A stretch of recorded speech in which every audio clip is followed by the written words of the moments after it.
corps. C'est le corps qui bouge et qui se transforme. Et là, on est dans l'alchimie, même message que le tarot, même message que le chapiteau roman. Ah, magique.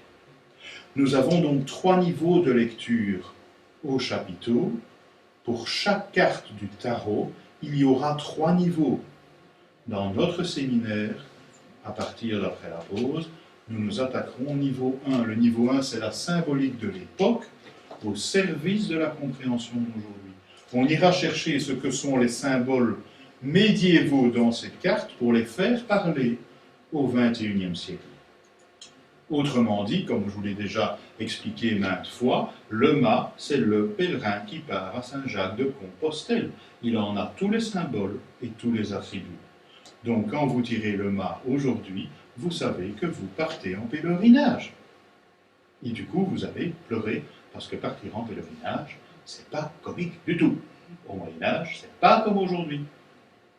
Et si je vais plus loin et que je prends juste la symbolique du bâton pour vous faire comprendre les 3 niveaux, tout comme on a les meuniers, le passage d'Ancien-Nouveau Testament et l'Athanor, le bâton, c'est le bâton du pèlerin qui l'aide à marcher. Et donc aujourd'hui, quelqu'un qui marche avec un bâton, ça s'appelle faire du sport, faire de la gymnastique. Et donc, le mât à niveau 1, ce sera se bouger, faire du sport, faire de la marche.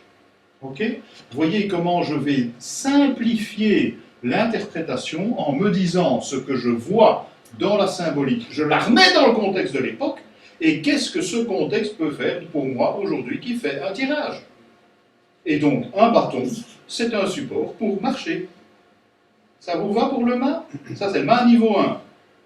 Le mât niveau 2, on rit moins. Parce que le niveau 2, c'est aller chercher l'aspect psychogénéalogique qu'il y a là derrière, c'est l'aspect développement personnel, et là, je reprends la psychologie jungienne. J'ai fait une thérapie jungienne longue, je me suis intéressé à Jung, j'ai lu Jung, j'ai décortiqué Jung.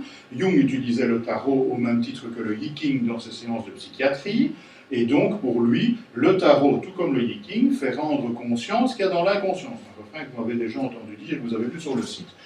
Et donc quand on fait un tirage de tarot à niveau 2, on va s'attaquer à notre psychologie, les profondeurs, à nos archétypes, à notre histoire personnelle refoulée ou occultée. Ça va toujours?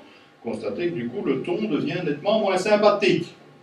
Et si je reprends mon symbole du bâton, on y viendra en long et en large tantôt, le bâton ne sert plus du tout à faire de la marche. Dans l'archétype jungien, le bâton, c'est un phallus. Ici j'ai mis un champignon pour être pudique, ne sachant pas qui j'ai en face de moi. Et donc, tirer la carte du mât, ça devient le phallus en érection, ça devient la symbolique d'un père inconnu ou absent qui a été en érection, qui a donné la vie. Il y a des symboles qui montrent qu'il donne la vie parce que le bâton est rouge et raide, et donc là ce sera le décodage, et puis qui a pris la poudre d'escampette qui est parti, puisqu'il est en train de marcher. Nous avons là un homme qui a envie et ou besoin d'une relation sexuelle, nous avons une blessure en lien avec la sexualité, etc., etc. Donc tirer la carte du mât à niveau 2, ça devient tout de suite beaucoup plus incisif, nous renvoie à des peurs, nous renvoie à des blessures.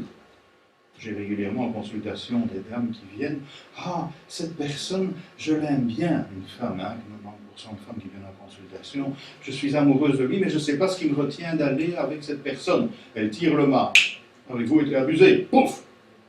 En 2 secondes, et là je prends Jodorowsky.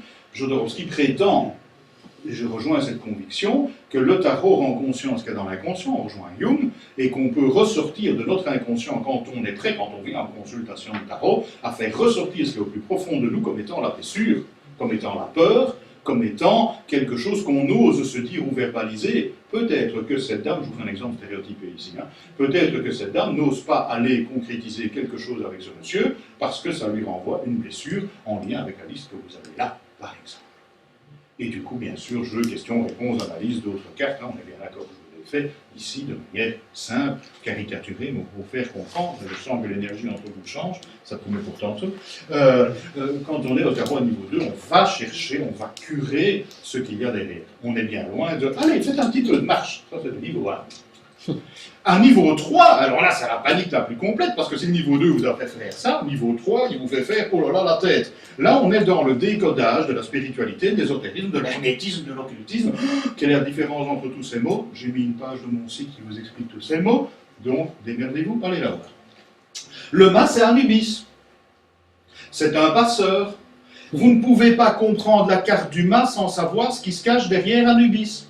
Je ne vais pas vous le faire maintenant, sinon je suis parti comme je l'ai fait pour la force tantôt. Anubis, c'est le mât. C'est donc la mort. Anubis, c'est le mec qui fait passer le mort de l'autre côté. Donc, du coup, oh le mât, je suis toute contente, j'ai le mât, je vais pouvoir me mettre en route. Bullshit, le mât te renvoie à Anubis, est-ce que tu es prête à crever? Voilà ce qu'il vous dit le mât, si on décolle à niveau 3. Le mât, c'est quoi? C'est Saint-Roch, c'est le patron des pèlerins.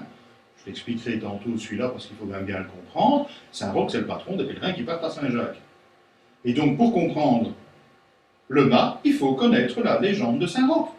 Mais je ne connais pas la légende de Saint-Roch. Arrêtez de faire du tarot. Ou alors, vous avez une tarologue charlatan. Vous parlez de ce que vous ne connaissez pas. Là, vous comprenez un peu mieux ce que je vous disais en introduction. Les tarologues qui font de la voyance à la petite semaine ne se rendent pas compte de leur imbécilité. Je pèse mes mots. Elles utilisent quelque chose qu'elles ne comprennent pas. Pour comprendre le mât, il faut connaître l'histoire de Saint-Roch. Je vous la raconterai tantôt. Et le mât, c'est Moïse.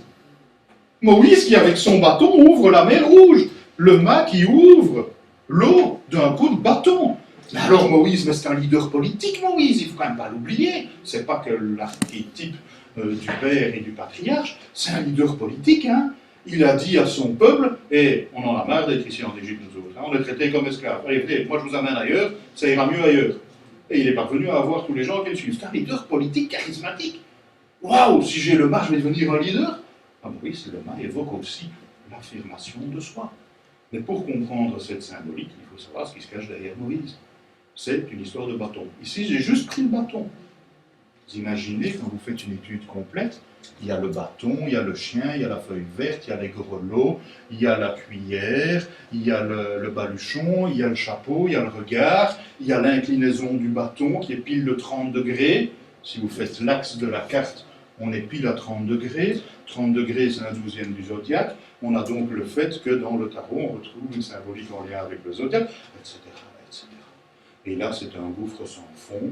Dans 25 ans, vous revenez et on continuera cette initiation.